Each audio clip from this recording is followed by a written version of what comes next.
I was barely through the courthouse security line when the tension crackled. I wore a crisp navy suit, my badge tucked away in my inner pocket. Today was supposed to be strictly observatory. I hadn't officially taken the seat as chief yet, but everyone on the force had already been briefed. Or so I thought. The hallway was thick with murmurs as I stepped into courtroom 4B, small, civil, nothing out of the ordinary. The moment I walked in, a uniformed officer near the front narrowed his eyes at me. "Excuse me, ma'am," he barked, louder than necessary, stepping directly into my path. "You can't be in here." I stopped, calmly. "I have clearance." His eyes scanned me from head to toe. I said, "Step out. Now. This isn't a public gallery." I offered a small, polite nod and went to reach into my jacket to show credentials. He didn't wait. In one sudden, jarring move, he gripped my wrist and shoved me against the wooden bench with enough force that the room fell silent. Gasps. A gavel dropped somewhere. Before I could say a word, I was surrounded by more court officers, some confused, some frozen, all unsure of what exactly had just happened. "You just assaulted a commanding officer," I said quietly, looking directly into his stunned face. He blinked, then scoffed. "Commanding officer? Of what?" I pulled the badge from my jacket and held it up level with his eyes. "The Metropolitan Police Department," I said coolly. "Effective this morning, I'm your new chief." And in that instant, all color drained from his face. The moment the badge caught the light, the courtroom shifted. You could feel it, like air being sucked out of a vacuum. The officer who grabbed me, name tag read T. Brenner, stepped back as if the badge physically burned his eyes. He opened his mouth, but no words came out. His jaw worked like he was trying to chew the truth and couldn't swallow it. The judge peered over his glasses from the bench, confused. "What's going on down there?" I tucked the badge back inside my jacket. "Just a misunderstanding, Your Honor." The judge blinked. That was a rather aggressive misunderstanding. Brenner was still frozen. A younger officer near him leaned in and whispered something, and Brenner's face flushed even deeper, not with anger, but with pure, dawning realization. He had laid hands on the incoming chief. And everyone in that room now knew it. "Ma'am, he started, but I held up a hand. Not because I wanted an apology, but because I wasn't going to let him dig himself deeper. "This isn't the time or place," I said flatly. "But there will be a time. Soon." Whispers broke out across the courtroom. Reporters in the back were already taking notes. The bailiff cleared his throat awkwardly. Would you like to be seated, Chief?" I gave a single nod and walked to the front row, taking a seat without another glance at Officer Brenner. He stood planted near the wall, his back rigid, his eyes everywhere but on me. He knew what was coming. And I wasn't finished yet. The court session dragged on, but the air never settled. Eyes kept darting toward me, toward him. Every time Officer Brenner shifted his stance, his boots sounded heavier than before, like the floor wanted to punish him too. I wasn't here for a show. I came to observe a case involving internal misconduct, ironic, given what had just happened. But I stayed composed, taking notes as if nothing had occurred. After the hearing adjourned, the courtroom began to empty. I stood and made my way toward the side exit, but not before locking eyes with the supervising court sergeant near the door. "Have him report to my office at 0900 tomorrow." "Alone," I said calmly. "Yes, Chief," he replied, voice tight. Brenner had started toward me, probably thinking he could apologize before it got worse. But I wasn't interested in performative remorse. I walked right past him, not giving him the courtesy of another word. Not yet. Outside the courtroom, a few reporters hovered, sensing something had happened.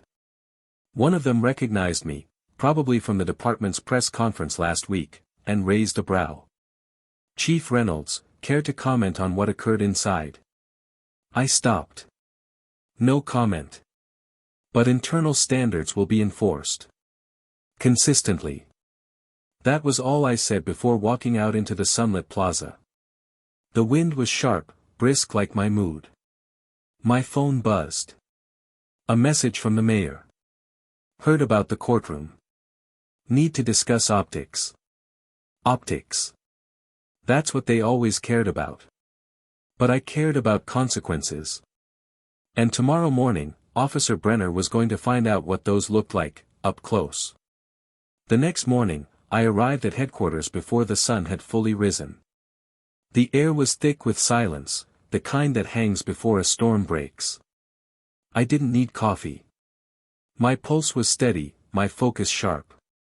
At precisely 8:57, Officer T. Brenner entered the fifth-floor briefing room. He looked like he hadn't slept, eyes bloodshot, jaw tight, uniform too perfectly pressed, like he'd ironed it with guilt. He saluted awkwardly. "Chief Reynolds." I didn't return it. "Sit." He obeyed. I let the silence stretch for a full 10 seconds before I spoke. "You want to explain to me how you thought it was acceptable to put your hands on someone yesterday without a threat, without provocation, and without even asking for identification?" He shifted in his seat, fingers fidgeting with the edge of his belt. "Ma'am, I thought you were just what?" I cut in sharply. "Just a woman. Just someone who didn't look the part. Just someone not dressed like your idea of command." He froze. I kept going, voice low but precise. "You didn't check my credentials. You didn't radio in. You made a decision based on your own judgment, and that judgment was catastrophically poor." His shoulders slumped. "I wasn't aggressive," I continued.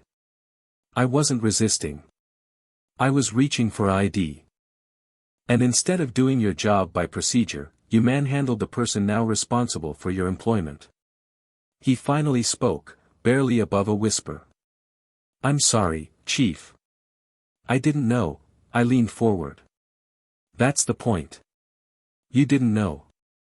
And you treated me as if I didn't matter anyway." He swallowed hard. I slid a form across the table, his disciplinary notice. "You're suspended, effective immediately, pending a full review." His eyes widened. "Suspended? This isn't just about you," I said. "It's about the message. We don't tolerate force without cause, no matter who the target is." He stared at the paper, hands trembling. "Dismissed," I said. He stood, slowly, nodding, and walked out with the weight of realization on his back. I exhaled and stared out the window. Justice isn't always about grand gestures. Sometimes, it's about a quiet room and a line that finally gets drawn. By noon, the department had already felt the ripple. Word of the courtroom incident, and Brenner's suspension, moved faster than any official memo. Officers who had never acknowledged me beyond formality now offered nods of respect, some with visible discomfort, some with silent approval. I didn't need applause. I needed standards. That afternoon, I sat with Internal Affairs. The recording from the courtroom had already been pulled, every movement, every word caught on camera. IA Director Morales leaned forward, pressing pause on the footage. "No one's contesting your report, Chief. Even the judge filed a complaint this morning, citing excessive use of force and lack of protocol." I nodded. "Keep the review clean. Transparent.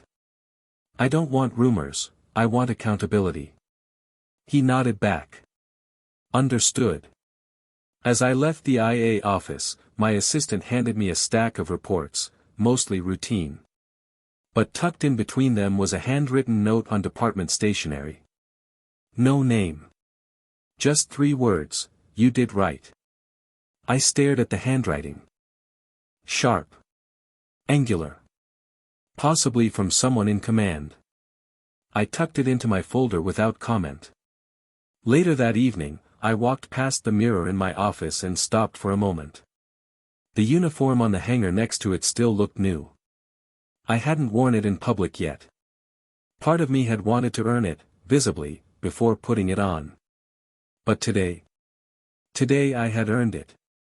Tomorrow, I'd wear it. Not to prove anything. Just to remind them who I was, and what I would not tolerate. The next morning, I walked into headquarters in full dress uniform. There were no speeches. No staged welcomes. Just the rhythm of boots on tile as I made my way to the morning briefing. Conversations paused. Coffee cups lowered. A few officers straightened up before realizing they already were. I stepped to the front of the room where the department's senior staff had gathered. Before we begin, I said, let me make something very clear. No one moved. Not even a breath. What happened in that courtroom wasn't about disrespecting me, I said. It was about forgetting the duty we all swear to uphold, the one that protects everyone, regardless of how they look, where they stand, or what assumptions you bring to the moment. Silence. If we start making decisions based on who we think someone is, instead of what our training, our protocol, and our oath demand, then we're no better than the chaos we claim to stand against. I looked around the room. Some nodded. A few lowered their eyes. Professionalism isn't optional, I continued. And neither is accountability.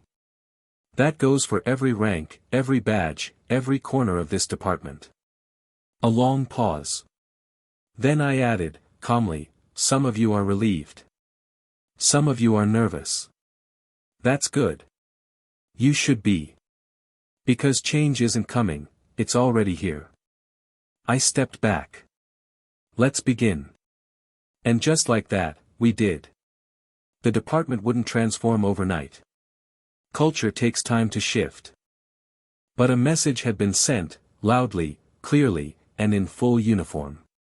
By midweek, Officer Brenner requested a closed-door meeting. His union rep called ahead, asking if I'd even consider it. I did. Not because I owed him the time, but because he needed to face it. We met in a small conference room. No press. No audience. Just a man stripped of certainty, and a leader unshaken by discomfort. He sat down across from me, posture stiff. Chief, thank you for meeting with me. I folded my hands on the table. You have 5 minutes. He looked up, startled. I'm not here to argue. I know I crossed a line. I guess I didn't realize how deep the problem was. In me. That caught me off guard, not because it was unusual for people to admit fault, but because it was rare for them to do so without self-preservation underneath. I saw someone who didn't fit, he said quietly. Didn't match my expectations. That's on me. I acted before thinking, and that's not just bad policing, that's dangerous. I didn't interrupt. I let him speak. I'm not asking to be forgiven. I'm asking to learn. I don't want to go back out there if I'm going to make someone else feel the way I made you feel. I studied him. His hands were clasped tight, knuckles pale. There was no bravado in the room. Just regret. Learning starts with humility, I said. And if this is more than a performance, then you'll accept what comes next. He nodded. You'll enter retraining. Bias response, procedural conduct, and 6 weeks off patrol. Supervised duty after that. 1 infraction, and you're done. He looked like he'd expected worse. Yes, Chief. I will. I stood. Then that's your path. Don't waste it. As he left, I didn't feel vindicated. I felt focused. 1 officer down. An entire culture still to go. The following week, everything felt sharper. I didn't need to issue warnings anymore. My presence in the hallways carried weight. Not because of fear, but because people were finally watching themselves, checking their tone, reconsidering assumptions. Small things started to change.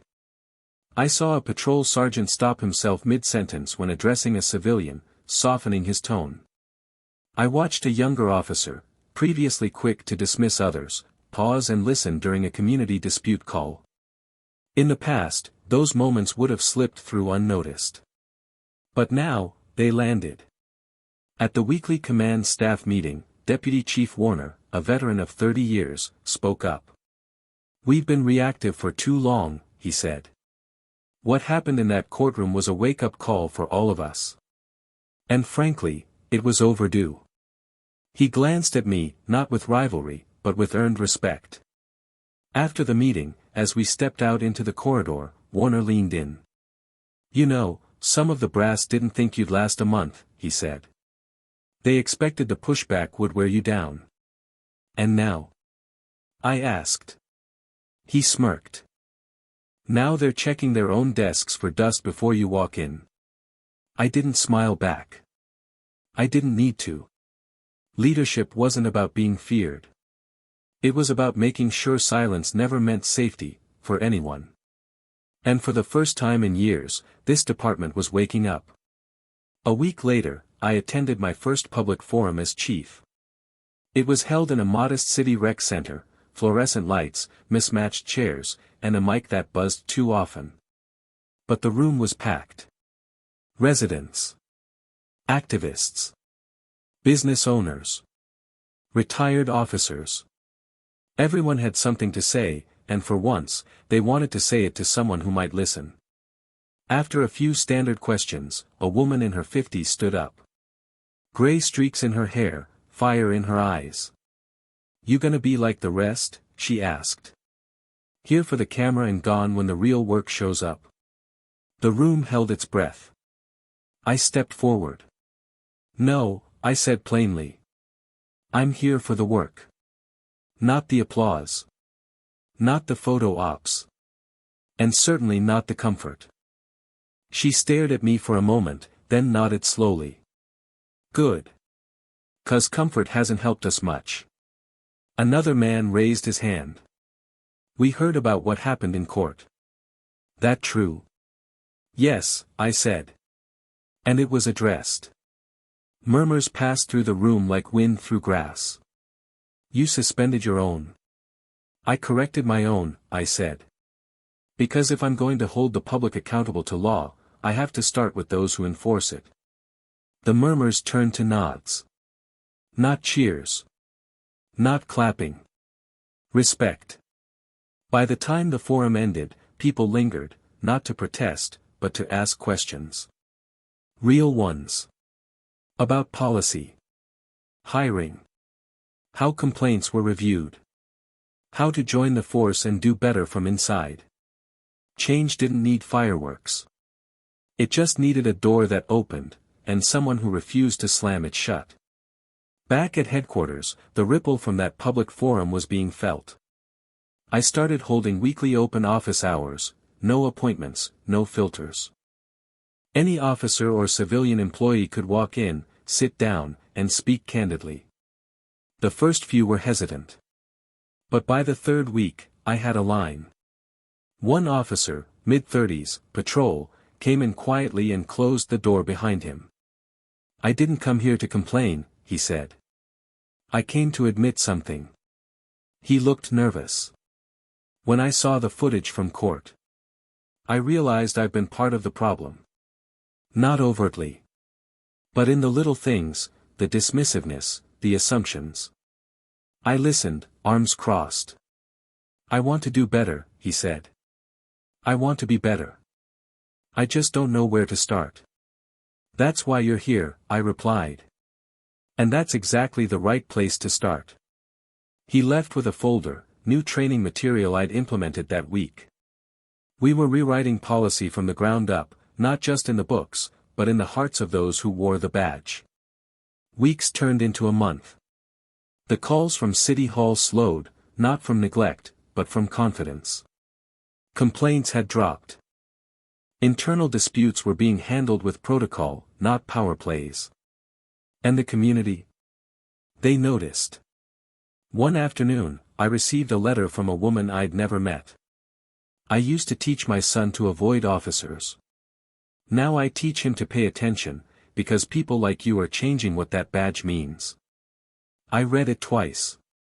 Then I tucked it into my drawer, next to the anonymous, "You did right" note from weeks ago.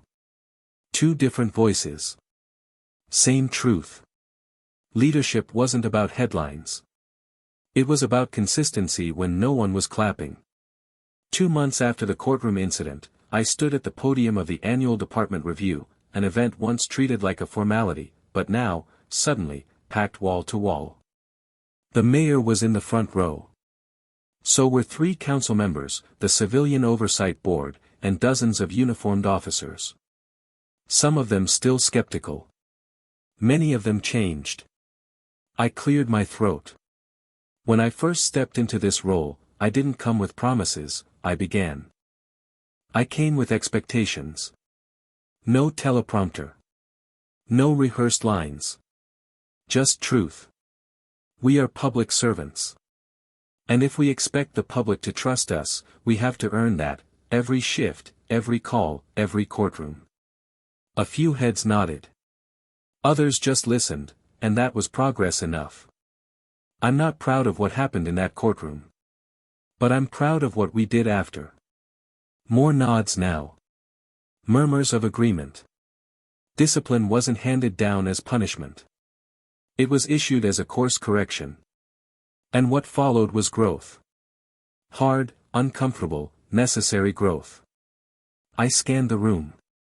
We will not go back. Not to silence. Not to fear. Not to favoritism masked as tradition. We're building a department that stands taller not because of rank, but because of integrity. Applause. Genuine. Earned. And then I added, with quiet conviction, I didn't become chief to be the exception. I came to reset the standard. As I stepped down from the podium, someone handed me a folded note. Same handwriting as before. You're not just rewriting the rules. You're changing the story. I slipped it into my jacket, smiled faintly, and walked out of the room. The legacy had begun, not with power, but with proof. And this time, no one could ignore it. Weeks turned into a season, and soon it became clear, the story of what happened in that courtroom was no longer a headline, it was a benchmark. Officer Brenner had completed his retraining. Quiet, humbled, and, according to his supervisor, different. Not perfect, but intentional. And that meant something. I never asked for apologies beyond the first. What mattered was whether the next time he faced a moment of uncertainty, he would pause before reaching. Think before acting. That pause alone could save lives. At the next department graduation, I handed badges to a new class of recruits. Each one looked at me not with nerves, but with understanding. They knew the standard had changed. Before the ceremony ended, I looked out at the crowd and spoke one last time, this badge doesn't grant you authority. Your behavior does. And when you step into that uniform, remember, the people you serve don't owe you respect.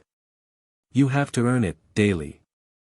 After the crowd dispersed, a young girl approached me, maybe 9 years old. She stared at my uniform, then whispered to her mother. Her mom smiled. She wants to know if police chiefs can be superheroes. I knelt down beside the girl. We're not superheroes, I said. But we can be protectors.